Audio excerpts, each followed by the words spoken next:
finally time for me to calculate just how strong Ash's Pikachu is, based on the battles that he's actually won in the series. With more than 20 years under his belt, you'd likely assume that he's level 100, as many people do, but you'd be surprised to find out that Oh god fucking damn it. I thought that was a really good idea. I suppose this is what I get for all the times I've poked fun at his ultimately harmless web show. Well, let's do something different then. Pokémon, as a series, is no stranger to controversy. For example, the series, from the very beginning, was pegged as being satanic by religious nutjobs in the United States, who definitely didn't hate the show for being made by dirty, untrustworthy foreigners. But that's not to say that Pokémon hasn't earned some of the ire it's received over the years, particularly regarding its anime. With over 1,200 episodes under its belt, it's no surprise that a few episodes have crossed some lines, depicted some unsavory behaviors, hospitalized a world record-breaking number of children. But are all of the banned Pokémon episodes truly deserving of their bans? Were some of them actually really good and integral to the overarching story, enough so that their removal would cause ongoing plot holes? Given how specific that wording was, yeah, probably. But before we dive deeper, know that this video is going to get very opinionated and political.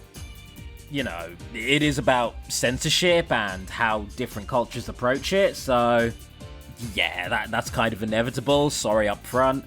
If you want an idea of how political this is gonna get, fuck South Korea! Now, obviously I don't mean that as a slight against all South Korean people. That would be horrifyingly xenophobic. Which is what South Korea's television executives fucking are.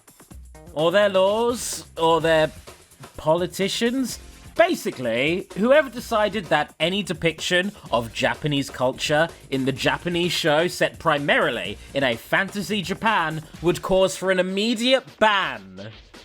Fuck whoever made that decision. I don't think that's a hot take. Like what, is it too hard to rally kids against a neighbouring culture when they actually understand it? Could you not resist the multi-billion-dollar cash cow that was sweeping the world, in spite of the fact that it was made by those filthy, eyed tentacle next door? Fuck off with that. I don't even need to watch these episodes to know that none of them should have been banned. Like, regardless of their quality.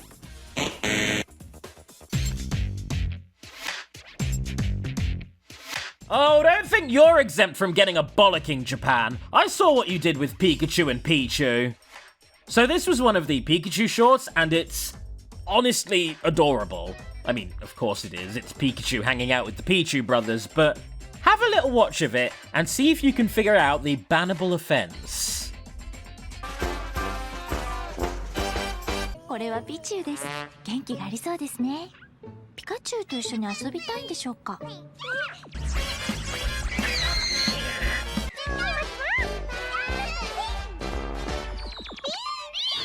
みんなで友達記念日を始めようぜ。Did you figure it out?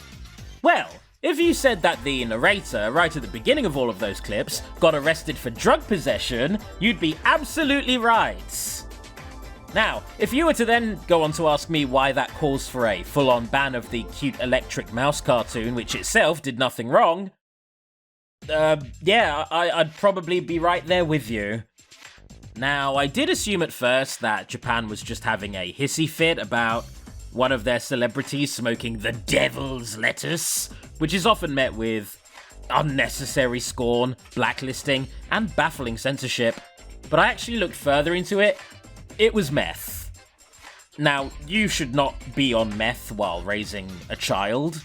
You shouldn't be on meth in general, it's fucking ruinous, but okay, it was a hard, illegal drug that Noriko Sakai got done for, and the scandal was huge, so Pokemon just wanted to distance themselves from her. So far, that's understandable. That's deserving of a pass, even if I do believe that drug addicts need help, not public shaming and criminalization. But here's the thing.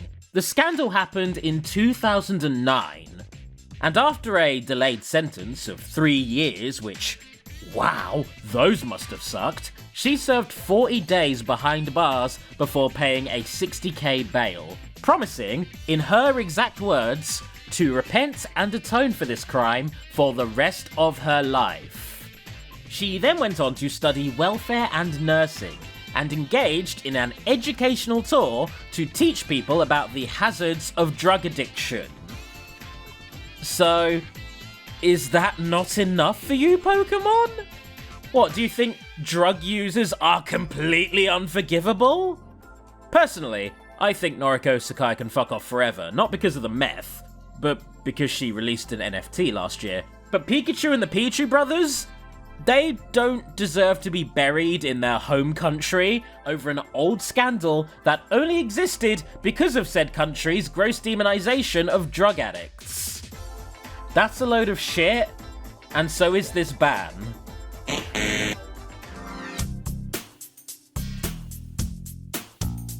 Episode 45, the Song of Jigglypuff, was banned in Turkey. And off the bat, you're probably wondering why. Not only did this episode introduce the long-running reoccurring character of Jigglypuff and their iconic song, but it seems ultimately harmless. The gang take a detour to Neon Town, a bustling gambling city populated by complete arseholes. Hey, watch where you're going, you jerk! Then you go find yourselves a hotel or something. People around here are pretty short-tempered! The people are tired, stressed out gambling addicts who are snapped back to their senses after Jigglypuff puts the entire town to sleep. So, Turkey's issue with all this? Well, the depiction of gambling in a kids show, which can't be edited out because it's integral to the episode's story. Pokémon as a series has had a rocky history with gambling. As far back as the original games, 100% completion basically required you to make your underage character illegally play at slot machines. Like, unless you wanted to grind for absurd amount of cash, this was the only way to get Porygon. And we'll get to Porygon later. Now, thanks to external pressure, Pokémon Heart Gold and Soul Silver were forced to take the slot machines out of the Western and Korean versions. Voltorb Flip, my beloved! And re-releases of the older games are now rated 12 and up. You now have to be at least 12 years old to play Pokémon Red. Sorry kids, I don't make the rules. Obviously, I think this is stupid. Much as I do love Voltorb Flip, the Game Corner offers simulated gambling with in-game currency. It's harmless. And the episode itself doesn't portray gambling in a good light either. The people doing it are all complete dickheads and they're sad and suffering. Honestly, I think this ban was unnecessary. Oh yeah, I forgot. Encouraging kids to gamble with real money is just a thing that evil, exploitative corporations do now. And Pokémon is no exception. Well, now I'm just sad. Turkey, you can have this one. Apparently, you're onto something. I'm unbeatable. I couldn't find a list of which exact countries had banned episode 346, the bigger the better, but I do know that it's quite a few. And the reason it was banned is pretty obvious. It's basically just sexism, the episode. Ash and May spend all day bickering, while Jesse and James do the same. And this culminates in a truce so that the boys can double battle against the girls. The gender politics at play in this episode are an absolute dumpster fire, and it's aged horribly. Me insecure? Why don't you try looking in that mirror you seem to love so much? Believe it or not, this sort of turmoil has been going on between a man and a woman since the beginning of time. I can't tell you how much I hate women! Me too! I want you to consider this an opportunity to put those women in their place. Yeah? Where's the place, James? Is it in the kitchen? Far away from any ballot boxes? Please, go on. Not only is this a filler episode that nobody would miss, but its format is unbelievably trite, being done to death by a whole bunch of kids' cartoons from this era. And they were all wrong to do it too. Props to Hey Arnold for subverting this trope and being critical of it. Well done. Despite how much I love seeing Team Rocket team up with the twerps, I have very little love for this episode. And yeah, obviously they settle all their differences by the end, but the bulk of this episode reinforces so many shitty attitudes shared by so many sexist twats on the internet that for those of you who wanted this banned, fair play to you, you get a ding. Although, I will say in the episode's favour that seeing a double battle go horribly wrong is really funny, and this exchange was so sexist that it kind of crossed a threshold and became funny again. Let's blow those whining women back to the Dark Ages right where they belong. Ho-ho! Gender! Okay. Since the United States were responsible for the English dub, most of the episodes they banned were banned in all English-speaking countries, so I'm sure you'll excuse me if I lump us all together. First off is episode 18, Beauty and the Beach. Back in the day, a censored version of this episode would air on very rare occasions. But nowadays, it just can't be found in English. And this is most likely because this fanservy beach episode has James rock a pair of inflatable titties in order to enter a Beach Babe Pokémon costume contest. Now, if James wants to rock them tids, I actually don't care. Yas Queen Slay, own it. But it's this exchange that bothers me. Hey, James. Not a cool thing for a 25-year-old to say to a 10-year-old girl. Like, considering that we're somehow all on board with you stalking her across 2 regions, somehow that's the point where you come off as creepy. And speaking of creepy, this whole episode is kind of creepy, even if you ignore that comment. Like, maybe don't do a Bikini Beach Babe episode in a show that follows a group of kids? You know, just as a rule of thumb? This is totally embarrassing and degrading, but we need the money. Yeah. I'm gonna give this ban the okay. But while we're here, check out this costume. This is a very interesting costume. I believe it's supposed to be Amistar. Ha! Nice try, Dub. Yeah, that's definitely an Amistar, and not an Indian guy rocking a turban. Unlike you, Brock, I have eyes. You can't trick me. But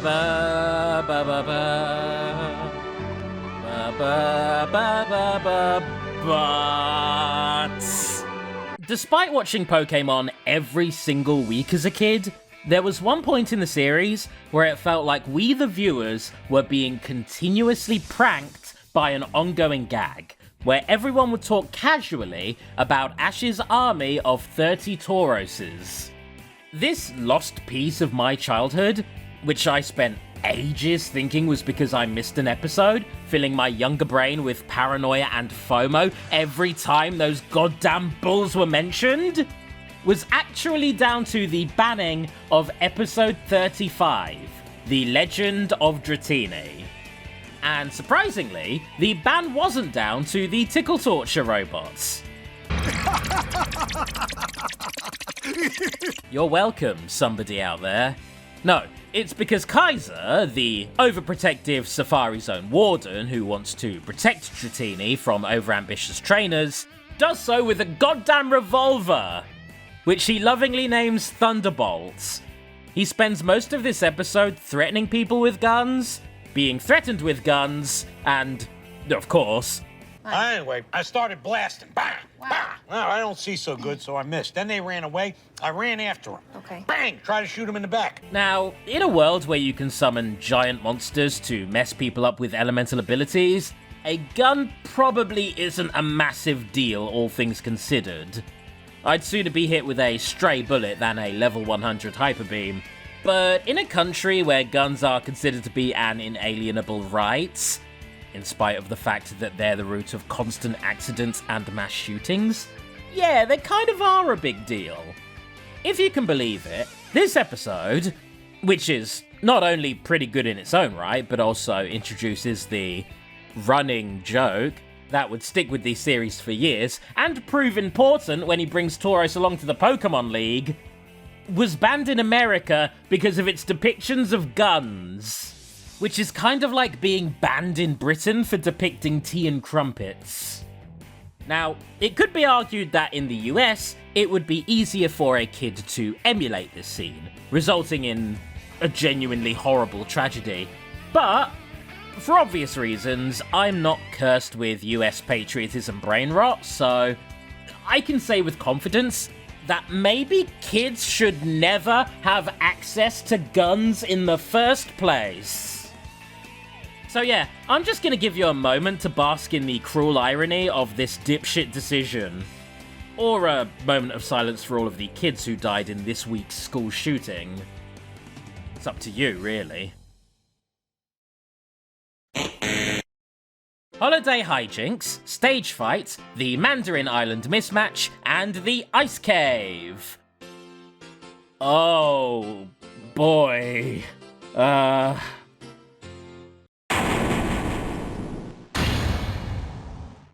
Court is now in session. Blackface Jinx, you stand today accused of being an incredibly racist stereotype of black people. How do you plead? Objection, Your Honor. Referring to my client as Blackface Jinx is not very fair to her when she's trying to defend herself from such an association. Would it be possible to refer to her as Original Jinx? Overruled. I'm telling it like I sees it. Gollywog Jinx, how do you plead? Okay, as expected. Now, can I ask your representative to parrot the exact same defense that every pasty white PokeTuber has already made? Yes, Your Honor, but with all due respect, I feel there may be an unfair bias against us. Acknowledged. Proceed. Well, you see, Jinx's design does not pertain to Western blackface culture and all that entails, but rather to the Japanese fashion trend of Ganguro, which is based on... I don't need you to explain Ganguro to me. Jesse graciously demonstrated it in the previous episode. Ah, yes, well, obviously, the issue here is one of cultural sensitivities and a lack of understanding of Japanese culture, which is clearly the real issue here, especially when you consider Jinx's yokai influence, which is... That's a lovely sentiment, but Jinx's design is also based on several other cultures. Her outfit is that of a Norse Valkyries, and her connection to Santa in Holiday Hijinks is most likely based on Svort Piet of Dutch folklore, a figure who himself is subject to many heated racism debates, and who also had to rebrand recently in order to keep up with cultural sensibilities. Oh, no, I didn't think you were going to bring up Black Pete. Well, if I may... You may not. I've already reached a conclusion. I've got a lot more episodes to cover. Look, Little Black Jinxer was redesigned ages ago, which itself is an admission that the original design was a mistake. That debate is very much over now. Now, Jinx, if I may speak to you directly, at the end of the day, even if your design wasn't created with hateful intentions, it still managed to perfectly invoke hateful iconography. Were we to live in a world without racism, I'm sure your design could have flourished as a fun caricature of a dark-skinned woman, in the same way that Mr. Mime is a fun caricature of a typical Frenchman. But that is not the world we live in. So, I must say that your episodes truly do deserve their bans. With the caveat, however, that there is absolutely no reason that those episodes should not be remastered with your new purple design and re-aired on streaming services. That way, everyone can still enjoy Jesse's hilarious vendetta against Santa Claus. Dismissed. Okay, next to the stand is Ash Ketchum for dressing up in blackface in episode 1003. Touchdown of Friendship. Ash, what do you have to say for yourself? Wait. I'm sorry. You're just dressed like a Passimian. Yeah, I was in disguise as one. Oh my god. That doesn't even look like blackface. America! Can we... Uncle Sam! Can we bring Uncle Sam to the stand? Okay, listen. Ash is quite clearly dressed like an ape Pokémon. A cartoon ape, if you will. To ban the episode because you think it looks like he's doing blackface is an admission that you think black people look like cartoon apes. Do you not see the issue here? Thanks to that horrifying implication, the banning of this episode is the racism. I'm not even a real judge. Fuck it, I'm done here.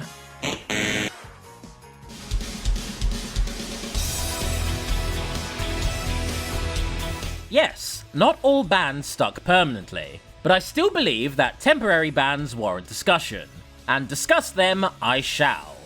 Let's start with the English dub first. So, 9/11 is a thing that happened.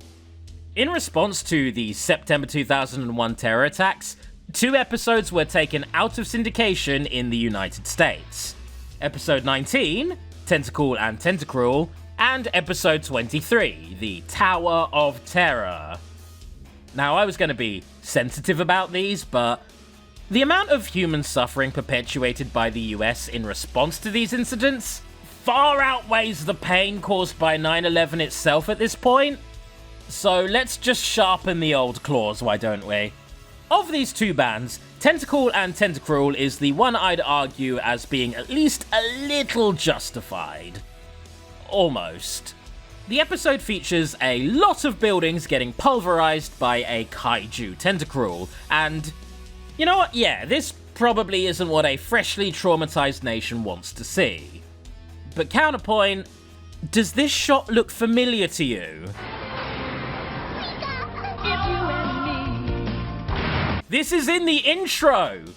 You can't not see the money shot of the tower getting destroyed in every single Indigo League episode. So what good is it banning the episode that it came from? That is entirely pointless. If they also edited the intro during this time to omit the shot, then yeah, I might let this slide, but they didn't. So this is stupid. And don't get me started on the Tower of Terror. Unfortunate title aside, this episode is about a spoopy ghost house. And it's named after the Twilight Zone themed Disney ride of the same name, which itself wasn't closed down after 9/11. If Lord of the Rings was allowed to have 2 towers, why can't Pokémon have 1? Of terror. But honestly, these temporary bans were just kind of goofy, which is not what I can say for the next one, which bothers me to this very day. Do you remember the opening of the film Mewtwo Strikes Back? Guess what? Chances are, no, you actually don't. Unless you've checked out the special features on your Mewtwo Returns DVD. Not the VHS, the DVD specifically. You remember Mewtwo Returns, right? You know, that hour-long special that everybody definitely watched and cared about. Put yourself in the shoes of a parent in the late 90s. Your kids have dragged you to watch Pokémon the first movie, and for the first 20 minutes, you are forced to watch Pikachu's Vacation. Concentrated, saccharine bullshit. Now, I love Pikachu's Vacation in a vacuum, but to the disinterested parents who had no idea what they'd signed up for, that must have been torture. If you put your parents in that situation, go and apologize to them right now. Mum, I'm sorry. Now let's imagine a world where rating boards weren't obsessed with sanitizing everything. Where instead of Pikachu's Vacation, you got to watch the film's actual prologue. I genuinely want you to seek out and go watch the uncut story of Mewtwo's origin, because it's probably the most beautiful, poignant, and soul-crushingly sad thing that the Pokémon anime has ever created. Oh no, Ash gave away his Butterfree, boo-hoo! How about Dr. Fuji can't handle the loss of his young daughter and is so desperate to bring her back to life via unethical cloning that his wife leaves him, he gets super engrossed in the project, his cloned daughter, Amber 2, fucking dies anyway, and poor Mewtwo, this poor adorable Mewtwo, has to watch it happen and come to terms with his own mortality and everyone's mortality. And then when Mewtwo is all grown up, all the scientists are like, yeah, you did it, you're alive. The experiment was a resounding success with no downsides whatsoever. Fuck that dead girl, I guess. And then Fuji comes up and he's all like, oh, our experiment isn't over yet, it's just beginning. Now the serious testing begins. That line is so fucking callous with the context of what we've just seen. Like, this motherfucker, he's lost his daughter, he's lost his clone daughter, and he wants to make another one. He just wants to do it again. Nothing will stop this man from recreating his daughter outside of rightfully murdering him and his colleagues.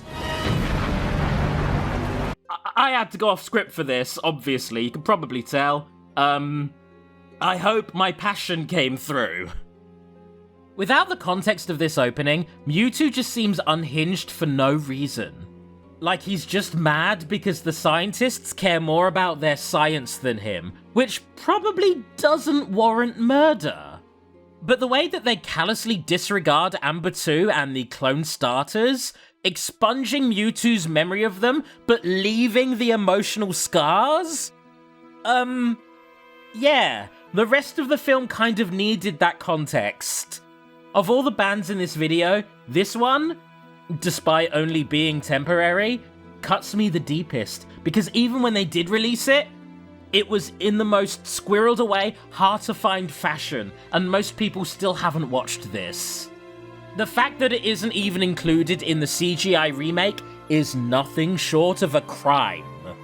Kids can handle themes of death, and loss, and mishandled grief. Have you seen The Lion King? Moving back to the main series, episode 823, An Undersea Place to Call Home, didn't air for a good 7 months after its intended release. Now, while I do think that 7 months may have been a bit too long enough for this episode to be really outdated when they finally did air it, our heroes visited the Mirai coast before Ash's battle against Grant at the Solage City Gym. There was more training to come. The reasoning for this delay was pretty goddamn sound. This episode is all about the gang exploring a sunken ship, but was delayed out of respect for the victims of the MV Seawall, which sank a week prior. And after looking into this ferry disaster, first of all, fuck me, ding. And secondly, South Korean government and media, what the fuck is your damage? This is the second time I've had to put you on blast in this video, and I, honest to God, was not expecting to. It actually pisses me off that while you spent years banning Pokémon episodes for their filthy Japanese influence, the series itself responded by paying more respect to your citizens than you. To downplay and minimize your role in the deaths of over 300 innocent lives, 250 of them being fucking students, all because your Coast Guard didn't get off their goddamn asses in time and you were too fucking xenophobic to accept help from other countries, is fucking reprehensible. Fuck you, Park Geun-hye, for giving more of a shit about your public image than your people's lives. If you had any fucking decency, you would serve the rest of your prison sentence. I'm getting actually angry. This isn't even fun angry. I'm bumming you all out with this. I'm just gonna go back to Pokemon. Moving back to Japan, we have episode 694, a fishing connoisseur in a fishy competition. This was originally supposed to be episode 682, and its delay ended up causing a full-on continuity error, with Bianca spontaneously joining and leaving the party at random like a flaky D&D player. However, the delays happened because of the Japanese earthquakes and tsunamis of 2011, which, you know, it's kind of hard to stick to a schedule when your lives are at risk, so they get a full pass for this one. That's an act of God. And you know what? At least it did manage to air eventually, unlike the many episodes that remain. The two-parter, Team Rocket vs Team Plasma, should have been episode 680 and 681, but were also postponed due to that very same disaster. It's okay though, because the Pokémon Company still have the episode, it just needs to be dubbed. And TV Tokyo did make a statement back then clarifying that it would eventually be released, so I have high hopes that these two episodes will be released any day now. Yeah, they might be 11 years late, but better late than never, right? No time like the present. I mean, yeah, TV Tokyo might have redacted that promise in 2018, but they haven't specifically stated that we're not getting that episode, right? And yeah, episode 769 effectively retconned this two-parter, so it effectively couldn't have happened, but you know what? I still have hope. They'll arrive one day. I know they will. Right? Right? Before I move on to the big one, this is the only time I can ever show this off. Look at this horribly unfortunate newspaper formatting. I actually had this newspaper in 2011, and to this day, I still kick myself for not laminating and keeping it. You see this, South Korea? Your media might be corrupt, but ours is just stupidly insensitive. And corrupt.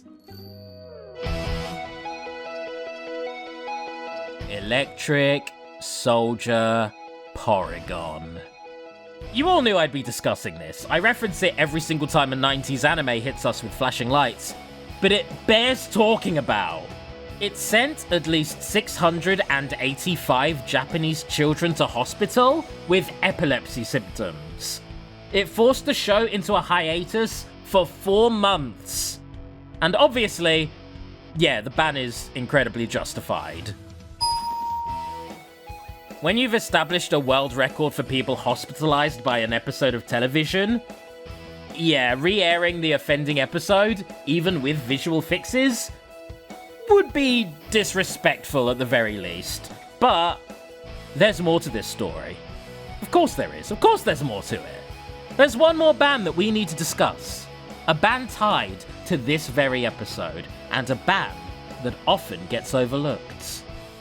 それはこの天才秋葉原博士が作り出した CG ポケモンポリゴンの初号機だ。 CG ポケモンポリゴン Justice for Porygon. After this incident, Porygon and its entire evolutionary line have never been given a major role in the anime. Yeah, sometimes you'll see one of them in a crowd shot or in a Poké-Rap, but for all intents and purposes, the Porygon line is banned from the anime, and they did not deserve it. I'm about to show you all the offending episode. Obviously with the flashing removed, I don't want to hurt you. And I want you to pay attention to the situation as a whole.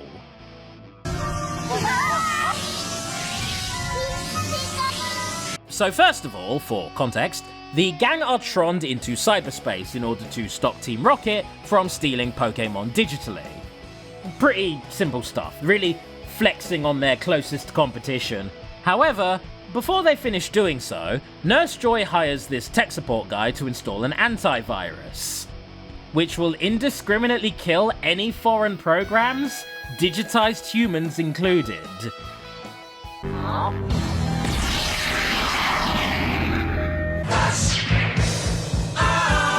And so begin the red and blue flashes, which were probably animated with the colours of an emergency siren in mind, but didn't account for the very real damage that this would cause to people's eyes. In brief bursts, the negative effect of these flashes was thankfully somewhat minimal. However, with each missile from the antivirus came another volley of flashing lights, which was so potent that they actually disorient Porygon themselves in-universe.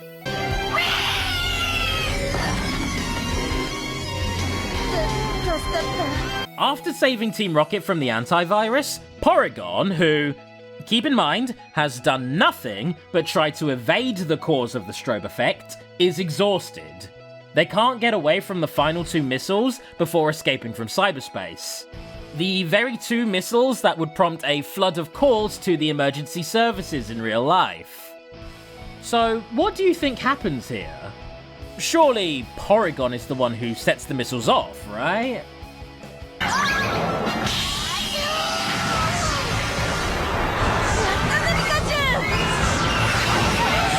No. Surely not. Surely the character who sent all those kids to hospital couldn't have been Pikachu. I mean, he's the series mascot. He's the backbone of the franchise. He's the moneymaker. They couldn't ban him from the show. That would ruin them. That would ruin everything. But the Porygon line, oh, they can take the fall. And that is the horrible truth. Pokémon Company, the ball is in your court. Pikachu must face his crimes and issue an incredibly adorable public apology. And these digital ducks need to be released from their anime purgatory. They have suffered for long enough. I've been David John Bors, and I approve this message. Thank you all for watching. This was something a little different. Got a little more heated than I would have liked for it to, but I hope it was enjoyable. Big thank yous to my patrons for making this video possible, especially Anonymous, Cassie Belmont, Dan Brown, Fitzwilliam Ramsbottom, Pixel Pusher, Ravi Poodle, Shameboy, Thomas Walker, and Tomb Pirates. I'll see y'all later. Oh yeah, we also lost a clip show episode, which, who gives a shit? And an episode about earthquakes done by Whiscash, because, you know, in a country that has a bunch of earthquakes, you probably shouldn't write about earthquakes. They had to learn that the hard way. Both valid, I guess.